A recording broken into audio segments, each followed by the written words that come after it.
Hey YouTube, thanks for joining me on step 4 of Practical Preparedness, 5 steps to stay alive and thrive. Today we're going to go over skills and knowledge, essential skills and knowledge to stay alive and thrive. These are my top picks. There are many more skills and knowledge base that you should investigate into. But for me personally, to basically sum this down for a video, I had to make the top list. And this top encompasses 27 points of reference. So let's go ahead and start with number 1.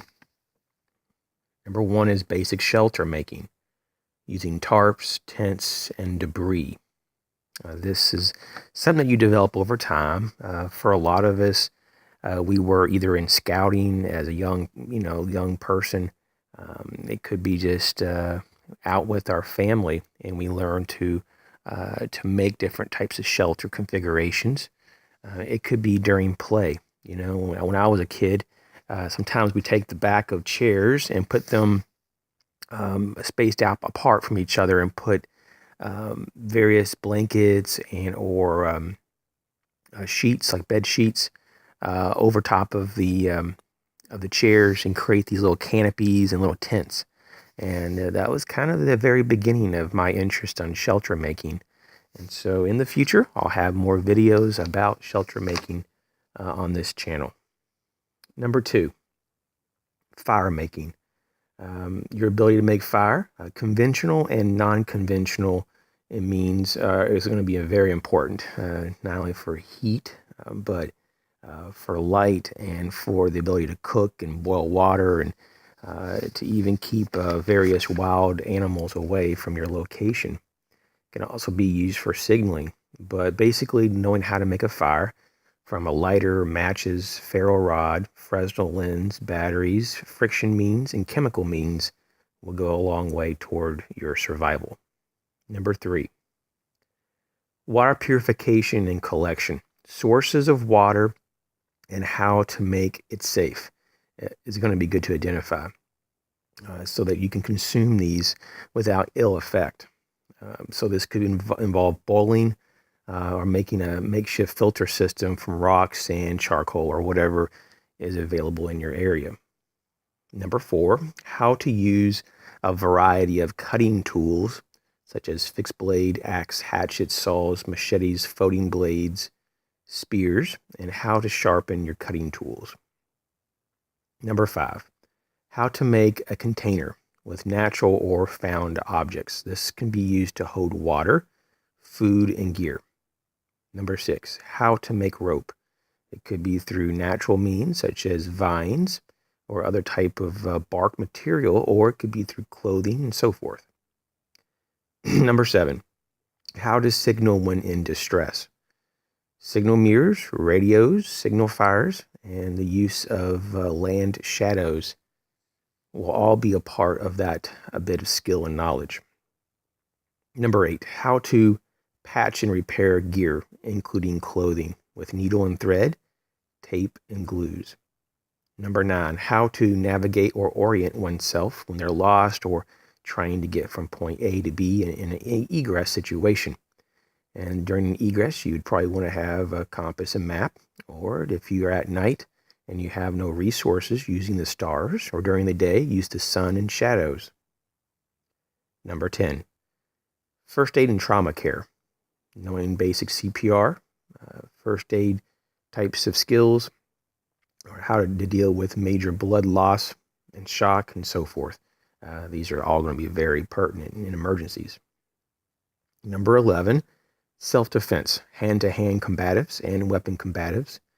This right here could be its own series. There's so much involved, starting with the personal self-awareness and also about your abilities in keeping distance from threats and how to do such.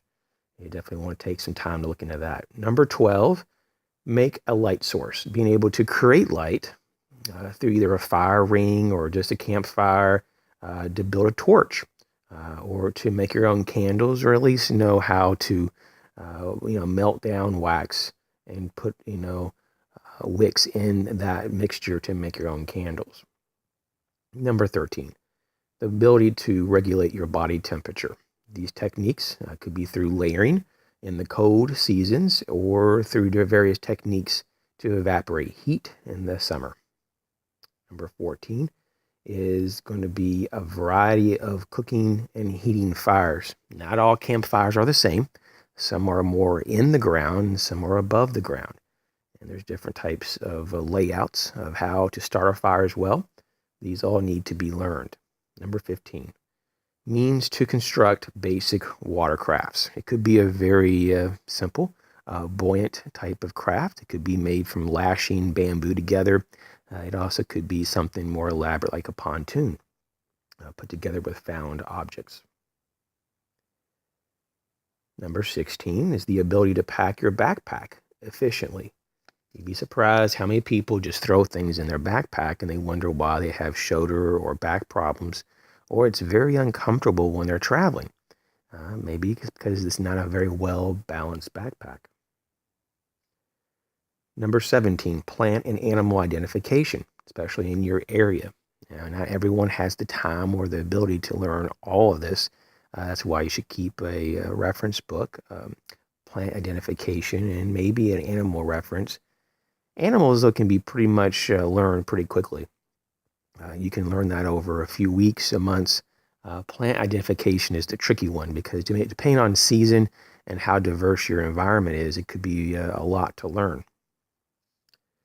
Number 18 is fishing and trapping. That type of skill and knowing how to harvest the fish and the game, how to clean it, how to actually cook it, that's a big skill. And not a lot of people know that. Some areas there's a lot to learn because there's a lot of animals to study and to develop that type of skill. Number 19, barter and trade. Now this skill is kind of fading away. A lot of people just think that they can go to a store and the store's always going to be there. And when they need something, they just basically take out their credit card and buy it. But in real life, though, there may be times you have to do barter and trade. And so that's definitely a skill. You can start learning that at yard sales and flea markets are a good place to start. Number 20, communication skills. Knowing how to say what you want to say to be able to convey a type of conveyance verbally. It's going to go a long way to getting your needs met and actually being able to be the most efficient in your communications and your interactions with others. Number 21, knowing your limitations. So many people get themselves in trouble, in particular they injure themselves because they don't want to acknowledge that they have limitations or they're not as wise to identify that they do. And so you must know your limitations. Know thyself.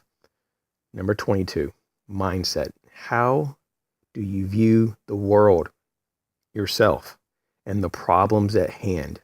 How adaptable are you? Number 23, will. Do you find a way when there is no clear path? Do you create your own path?